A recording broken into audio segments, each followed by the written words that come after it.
Welcome to Module 6 of Diverse Learners. Take a moment, pause, and ponder. You have 5 modules of discussion posting and experience plus the midterm short paper under your belt, right? This is pretty amazing. Consider the knowledge you've constructed around these readings, how you've linked them to current and future teaching practice. This is awesome stuff.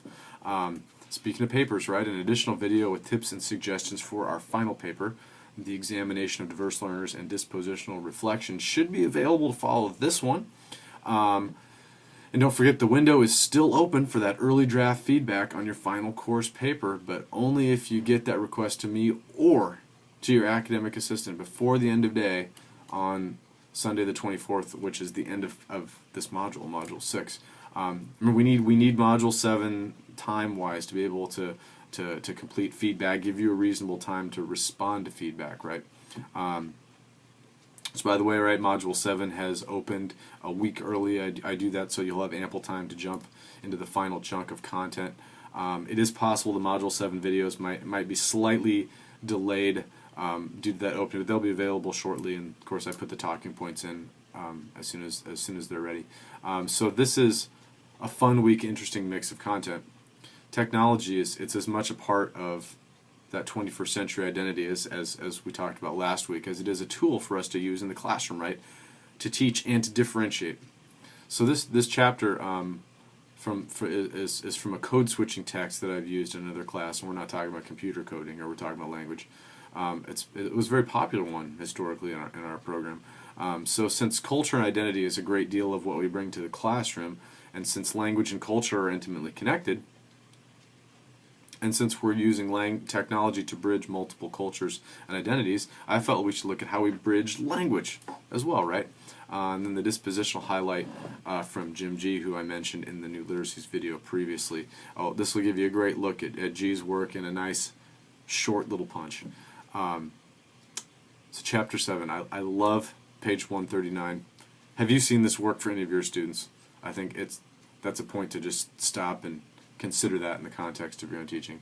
The introduction, second paragraph, page 140, a constructivist, student-centered approach to learning. That's key. The word constructivist is key, right? We don't transmit our teaching knowledge to students. We model and facilitate technology use so that they can use the technology as a tool to construct knowledge themselves, right? It's a great point right there. Furthermore, page 141, teachers use a constructivist approach in which students construct their own knowledge based on prior learning and experiences. And remember that, on page 142, the constructivist perspective is not no, hello Dewey, but technology is what's changing and advancing, right? Project-based learning on page 142 is long-term, real-world, based on the numbers in this class. Some of you should be doing project-based learning at your schools.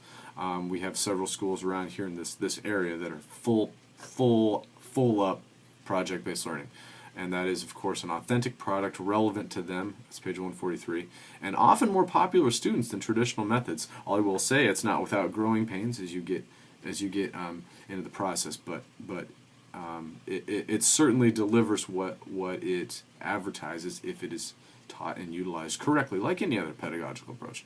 Top of 145, an excellent way to assess student knowledge, understanding, and skills, which, as an authentic result, it should therefore be an excellent way to assess student knowledge. That's one of the hopes. Ms. Contreras' story continues. This is a neat thread. Chapter also talks about Web 2.0. Many would argue that Web 2.0, we've left it far behind, right? Student participation and knowledge production in the online world, right? Download only versus upload and contribution, right? We left Web 1.0 behind back in what, 1999, 2000, right? We've been a Web 2.0 culture entirely for quite a while. What tools have you used in your classroom, I would ask, that have been more than just download only, that have actually involved participation and the contribution of knowledge to the greater world?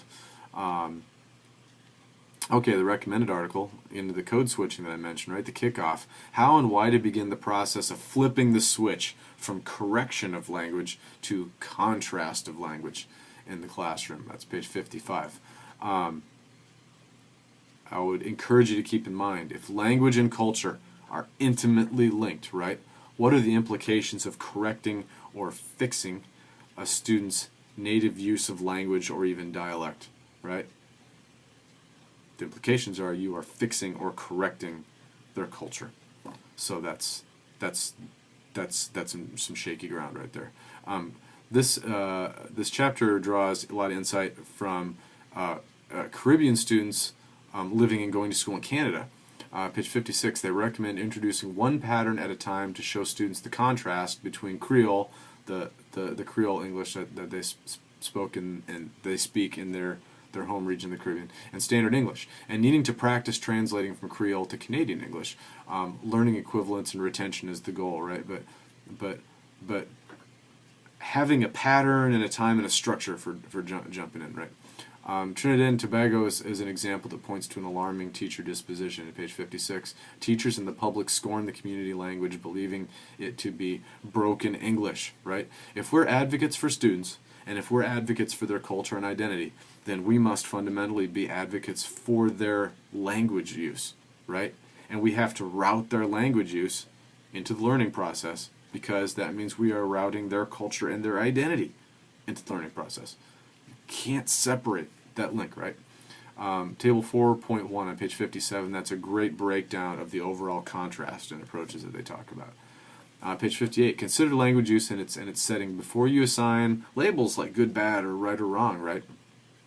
Page 58, how we talk about things in the world reflects how we think about and understand those things. These are the points that I like most because they favor the nature of situation and magnitude, right? And what follows on page 61 highlights successful examples. You know, I love success-based examples. And don't forget the conclusion here at the end. The thinking behind code switching is not only about helping students access and construct knowledge, but also for us as educators to unbind the negative stereotypes that come with certain types of language use. Page 64 again. That's awesome. I think that's great. Okay, so jumping into the dispositional article by G, the old and new, the old and the new in the new digital literacies. So this is one of G's great short articles in many ways. It's really a 3-page teaser for his book, What Video Games Have to Teach Us About Learning and Literacy. But several key pull-up points. He calls premium digital literacy, he calls it the ability to use specialist technical language connected to digital tools. Premium traditional literacy is being able to use academic language connected to institutional and public sphere knowledge building and argumentation. He asks a very interesting follow-up question to that, also on 419. Are the same classes of people who get and don't get premium traditional literacy the same ones now getting and not getting premium digital literacy? The research is out, but it looks like the answer will be yes. So in other words, he is speculating that there is a divide between premium traditional literacy and premium digital literacy. That there's a divide, and that gap is growing, right? Ultimately, I love his 4 special properties about gaming. That set them aside from books. It's page 420. There are tremendous pedagogical implications for these 4 properties, and his book, What Video Games Have to Teach Us About Learning and Literacy, focus on over 30 principles in a great deal more detail, right? His final resonant note helped us to not ignore gaming and digital literacies. He says, digital media and books share important properties. They're both forms of literacy in the sense that they are forms of taking meaning, reading, and making meaning, writing. They are both quite sensitive to early mentoring as part of home-based socialization. They're both prone to the Matthew effect. That's where the gap grows and continues to grow. And they come in different grades of different implications for young people's success in school and mainstream society thereafter. Pretty exciting stuff. So make sure that you are asking questions about logistics for your final paper, questions about the topic. Make sure you have read that handout. Make sure you've studied the rubric as well. It's ultimately due with your final peer response and any lingering late posting by Friday, March 3rd.